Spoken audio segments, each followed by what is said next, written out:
Lost in the Pershing Point Hotel is not a film that I enjoyed, but I did feel like there was a lot of passion in this.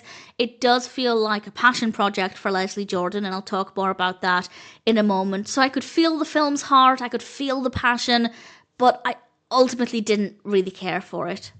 This was released in either 2000 or 2002, depending on the source. It's directed by Julia J. Pierrepont III, written by Leslie Jordan, based on Jordan's play of the same name, and we have a cast including Leslie Jordan, Erin Chandler, Mark Pellegrino, Carlos Gomez, and John Ritter. Marilu Henner. It's actually because of Marilu Henner that I became aware of this and wanted to watch this, and I had never heard of it, didn't know much about it, went in with an open mind, didn't really care for it.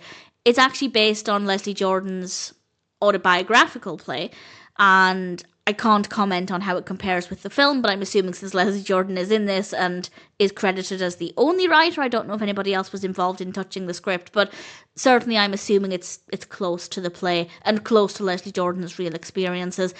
It examines a young man's experiences in the 70s. He is a gay individual and has some interesting choices to make, and it's supposed to be, well, according to IMDb, it's supposed to be a comedy and a drama. I don't really see the comedy, and it's not one of those cases where it's just not my kind of comedy. I didn't really identify that many elements that I think might appeal to some people. But there are some lighter moments, and I don't think it's overly dramatic either, so I guess it kind of fits in the middle, but it's not very funny, it's not overly dramatic, so I feel like maybe it could have lent more heavily into one or the other, but I guess the tone is fine. I didn't really care for the story, though. I didn't find it to be that fascinating. I didn't think the pacing was that good. I didn't really care for any of the characters either. That being said, the characters do feel believable. They feel well written in that sense.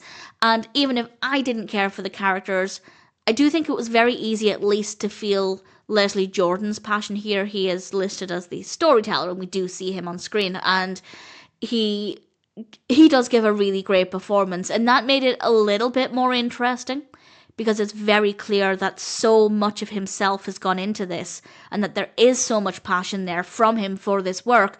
So even if I didn't enjoy it, I can at least appreciate that. Had they not cast Leslie Jordan in the film, for example, let's just say he wanted somebody else to play the role of the storyteller, that would have been lost. So I think that was a really, really good decision. Visually, it's okay. Good camera work, good lighting, pretty good use of sound. It's not a film for me. It's not that it couldn't have been. It's not that I'm not interested in the topic or the characters. It's simply the fact that I didn't care for the execution. It didn't work for me. But I do appreciate the scenes with Leslie Jordan, but everything else, I guess while okay, didn't really work very well for me.